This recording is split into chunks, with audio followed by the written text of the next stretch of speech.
احادیث نبی صلی اللہ علیہ وسلم میں دجال سے متعلق کئی باتیں ہمارے سامنے آتی ہیں. چند احادیث آپ کے سامنے. حدیث مسلم شریف 2946. دجال کے متعلق اللہ کے نبی صلی اللہ علیہ وسلم نے حدیث میں فرمایا، جو بڑی طویل حدیث ہے، مسلم شریف کی 2946. اللہ کے نبی صلی اللہ علیہ وسلم مدینے میں تھے. ایک صحابی جو پہلے عیسائی تھے، وہ اللہ کے نبی صلی اللہ علیہ وسلم سے ملاقات کرنے کے لیے اپنے 30 لوگوں کے ساتھ پانی کے جہاز کے سفر میں نکلے مدینہ آنے کے لیے. لیکن جب راستے میں مدینے کی طرف نکلے تو طوفان میں لہریں تیز ہو گئی اور کشتی راستہ بھٹک کر ایک چھوٹے سے آئی لینڈ پر جا کر رک گئی. اب اللہ کے نبی صلی اللہ علیہ وسلم مدینے میں تھے اور آپ صلی اللہ علیہ وسلم صلاۃ ادا کیے اور ممبر پر بیٹھ گئے. حضرت فاطمہ بنت قیس رضی اللہ عنہا کہتی ہیں کہ میں بھی نبی صلی اللہ علیہ وسلم کے پیچھے نماز پڑھی. نبی صلی اللہ علیہ وسلم نے کہا بیٹھ جاؤ، اور جب میں بیٹھ گئے تو رسول اللہ صلی اللہ علیہ وسلم ممبر پر چڑھ کر کہا کہ لوگوں کیا میں نے تمہیں دجال کے بارے میں نہیں بتایا تھا؟ نبی صلی اللہ علیہ وسلم نے کہا، صحابہ نے کہا آپ نے بتایا تھا. نبی صلی اللہ علیہ وسلم نے فرمایا دجال کے بارے میں تمہیں جو جو باتیں بتاتا تھا، آج تمیم داری میرے پاس آ کر ایک بات بتائے دجال سے متعلق. مجھے تمیم کی بات اس لیے پسند آئی کیونکہ میں تمہیں دجال کے بارے میں جو جو باتیں بتاتا تھا، تمیم داری نے وہی باتیں مجھے بتائی. دجال کے معلومات یہ ہیں. تمیم داری جب نکلے اپنے لوگوں کے ساتھ اپنے ملک سے مدینہ آنے کے لیے، پانی کے جہاز میں لہریں موج کھا کر راستہ بھٹک گئی. تقریباً مہینے بھر تک وہ لوگ جو سو پانی کا سفر کرتے رہے، یہاں تک کہ ایک چھوٹے سے جزیرے آئی لینڈ پر آ کر رک گئے. جیسے آئی لینڈ پر آ کر اترے، تمیم داری رضی اللہ عنہ کہتے جب ہم آئی لینڈ پر اترے تو وہاں پر ہم نے ایک جانور دیکھا جس کے جسم پر انتہائی زیادہ بال تھے. ہم نے اس جانور سے پوچھا تو کون ہے؟ وہ جانور نے کہا میں جاسوس ہوں. اس نے کہا لوگوں، تمیم داری نے کہا تو کس کا جاسوس ہے؟ وہ جانور نے کہا اس شخص کی طرف چلو اندر جو تمہارا انتظار کر رہا ہے. تمیم داری اس جانور کی بات سن کر اپنے 30 لوگوں کے ساتھ اندر آئی لینڈ میں جھاڑیوں میں اور آگے بڑھے. مسلم شریف کی حدیث ہے. جب آگے بڑھے تو دیکھا کہ ایک لمبے قد کا آدمی ہے جس کو زنجیروں سے جکڑ دیا گیا تھا. جس کو زنجیروں سے جکڑ دیا گیا تھا، لمبے قد کا آدمی ہے. تمیم داری اس آدمی کے پاس پہنچے اور دیکھا کہ اتنے لمبے قد کا آدمی ہے، زنجیروں سے جکڑا ہوا ہے. پوائنٹ ذہن میں رکھیے، لمبے قد کا آدمی ہے، زنجیروں سے جکڑا ہوا ہے. تمیم داری نے پوچھا کم بخت تو کون ہے؟ اس آدمی نے کہا میری خبر تو تم کو معلوم ہو ہی جائے گی، پہلے تم بتاؤ کہ تم لوگ کون ہو. تمیم داری نے کہا ہم مدینہ جانے کے لیے ہمارے گھر سے نکلے، ایسا معاملہ ہوا، راستے میں طوفان آیا، لگ بھگ 1 مہینے میں راستے کی تلاشی میں نکلے، راستہ بھٹک کر آئی لینڈ پر آئے. آئی لینڈ پر اترے تو وہ جانور ملا. اس نے کہا اندر جاؤ، تو تیرے پاس آ گئے، بتا تو کون ہے؟ اس نے کہا میرے بارے میں تم جان لو گے، پہلے میرے چند سوالوں کا جواب دو. وہ جو آدمی زنجیروں سے جکڑا ہوا تھا اس نے چند سوال کیا. اس نے کہا کیا اہل عرب اور ایک سمندری جہاز میں، کہ اس نے سوال کیا کیا مجھے یہ بتاؤ دنیا میں جو آخری نبی آنے والے تھے کیا وہ آخری نبی آ چکے؟ تمیم داری نے کہا وہ نبی آ چکے. پھر اس نے سوال کیا جو جکڑا ہوا تھا کیا ان کا جنگ ہوئی مشرکوں سے؟ تمیم داری نے کہا جنگ بھی ہوئی. تو اس نے پوچھا جنگ میں کس کی فتح ہوئی؟ تمیم داری نے کہا مسلمان جو سو غالب آ گئے پہلی جنگ کے اندر. اس نے کہا کیا انہوں نے ہجرت کر لی؟ تمیم داری نے کہا ہجرت کر لی، مدینہ چلے گئے. یعنی مدینے کے اندر نبی صلی اللہ علیہ وسلم واقعہ بول رہے ہیں. تمیم داری کا سن کے تمیم داری یہاں پر یہ جواب دیے.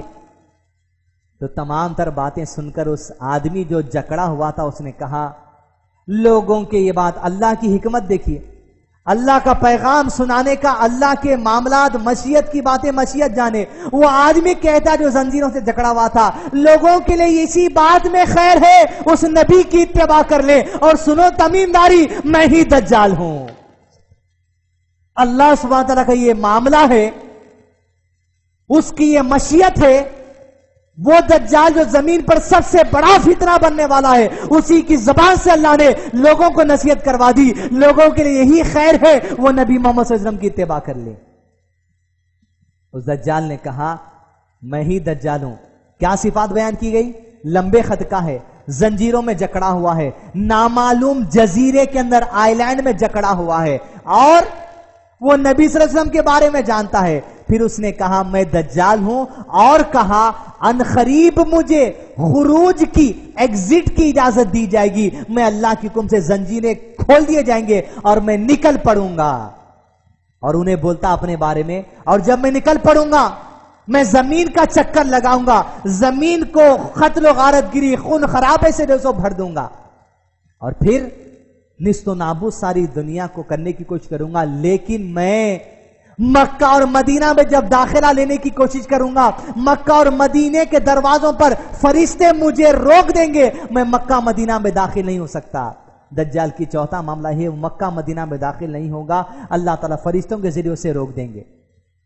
اور پھر حدیث میں نبی صلی اللہ علیہ وسلم نے یہ فرما کر کہا، کیا لوگوں میں تمہیں دجال کے بارے میں نہیں بتاتا تھا؟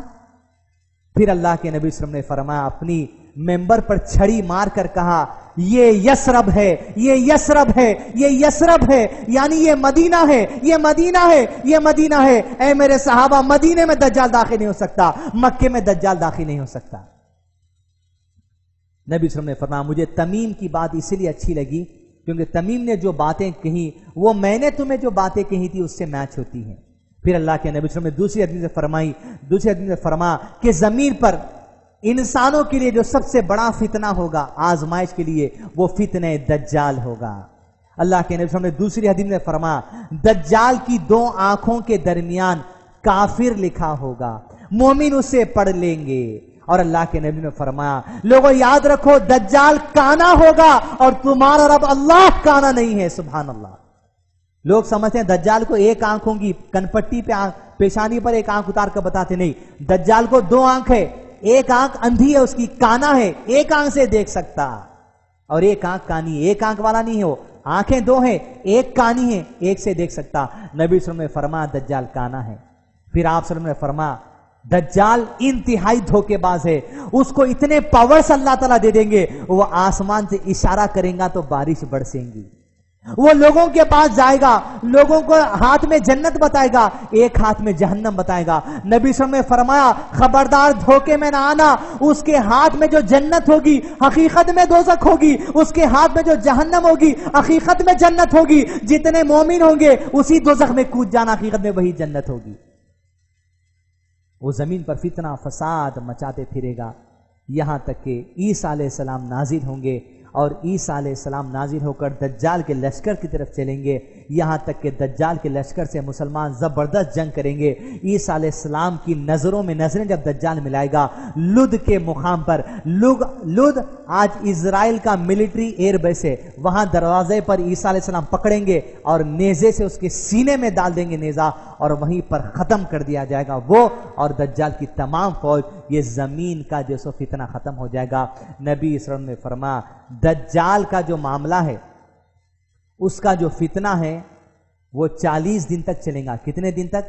40 دن تک، جس کا پہلا دن 1 سال کے برابر ہوگا، جس کا دوسرا دن 1 مہینے کے برابر ہوگا، جس کا تیسرا دن 1 ہفتے کے برابر ہوگا، جس کے باقی کے 37 ڈیز عام دنوں کے برابر ہوں گے۔ یعنی دن ایسا طویل کر دیا جائے گا، یا وہ کیسا وقت چلائیں گے وہ اللہ تعالیٰ بہتر جانتے۔ یہ دجال کے بارے میں پھر نبی صلی اللہ علیہ وسلم نے فرمایا دجال سے بچنے کے لیے جو آدمی سورہ کہف کی شروع کی 10 آیتیں یاد کر لے، انشاءاللہ وہ دجال کے فتنے سے بچا لیا گیا۔ پھر اللہ کے نبی صلی اللہ علیہ وسلم دعا کرتے ہر نماز میں، اللہم انی اعوذ بک من عذاب القبر واعوذ بک من فتنۃ المسیح الدجال، اللہ مجھے دجال کے فتنے سے بچا لینا۔ یعنی ہر دور میں دجال کے فتنے سے بچنے کے لیے نبی صلی اللہ علیہ وسلم نے فرمایا، ہر نبی نے اپنی قوم کو دجال سے فتنے کا حکم دیا ہے، میں بھی تمہیں دجال سے فتنے سے بچنے کا حکم دیتا ہوں، نبی صلی اللہ علیہ وسلم نے فرمایا، اور نماز میں پڑھنے کی دعا بھی آپ صلی اللہ علیہ وسلم نے بتائی۔